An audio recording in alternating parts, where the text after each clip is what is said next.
then we came under fire ourselves. And I remember the noise being deafening, absolutely deafening. Disbelieving, I heard our security team open fire from our roof. To be frank, I really wondered how it was going to go for us. We were then sent a thing I think they call Spectre, which is this aircraft that circles in a very sinister and rather mesmeric racetrack pattern up in the night sky and has radar-directed cannon. And I saw it in action. It's the most extraordinary thing. And it basically held the ground for us, I think, that night. But the next day, Mark Etherington and his team were pulled out. British forces in Basra have come under attack from militia loyal to the radical Shiite cleric Muqtada al-Sadr. Struggling to keep order, British troops fighting back against Muqtada al-Sadr's militia. The coalition acknowledged today they are no longer in control of two cities, Kut and Najaf.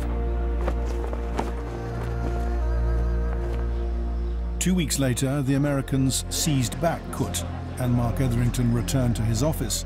But al-Sadr had shown that his militia could seize towns and hold them, at least for a while. He'd also shown that he commanded the loyalty of many in the newly formed police force. When we got back to Kut, we went to see the chief of police to re-establish contact with him, and there in the corridor, with a slight limp, was the deputy who had led the attack on our compound. Now, we were pretty willing to forgive and forget, but there was a limit, and so I said to the chief of police, you do realise that it's really not possible to retain this man in your force, given that he's attacked us in our compound. And he said to me with a due sense of gravity, he leant forward and he said, I have spoken to him very hardly, and he's promised never to do it again. Yeah. And it was yet another illustration, really, of how different that society was. 3 months later, Mark Etherington's team was wound up, along with the rest of Paul Bremer's coalition provisional authority.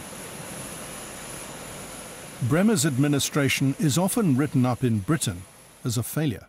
The British press loves to write about botched occupation. I think if you Google it, you'll find it very often in the British press. And I keep trying to figure out what exactly was botched.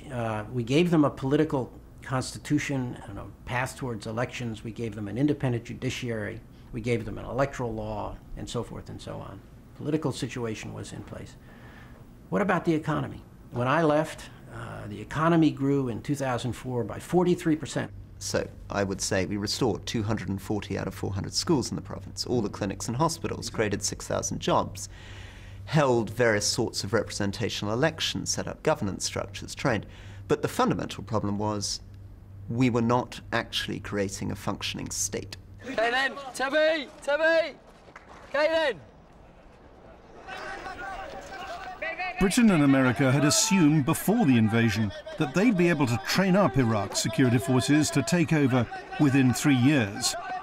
But after a year, there were still 150,000 coalition troops there. Keep moving! Keep going! The President and the Prime Minister remained convinced that the ultimate cure for Iraq's ills would be democracy. So they pressed on, determined to bring forward elections. The Sunnis feared them. Under Saddam, they'd ruled Iraq. But now the ballot box would confirm their minority status. Sunni insurgents were determined to stop that happening. Carnage in the centre of the capital. A rush to try to rescue survivors. Another day of terror in a suburb of Baghdad. They were innocent people, this man says. Innocent. Does God want this? In the distance, a pall of smoke, a third bomb.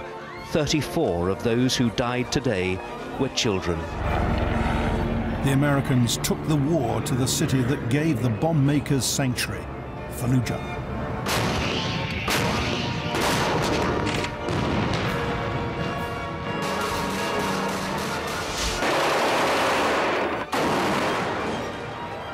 For a conventional military force, this is the worst kind of warfare.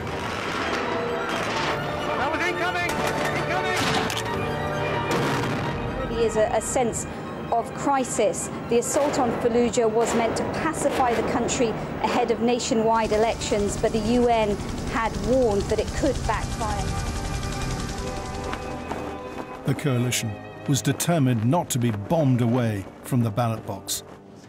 Their favoured candidate was the secular moderate Shiite Ayad Alawi, acting Prime Minister of the interim Iraqi government. صوت للقائمة العراقية والدكتور أياد علاوي. But the White House was warned the parties you like are going to get creamed. Number 10 stepped in. They sent 2 senior Labour Party people to help Alawi pep up his campaign. I'm sure it bothers the British if any other country interferes in their domestic elections. I mean, how would you like it if that happens here? In the event, New Labour's help was to little avail. Ayad Alawi got just 14% of the vote. Most of the Shiite vote went to fundamentalist parties, some of them extreme. Only 10% of Sunnis actually voted, and the Kurds voted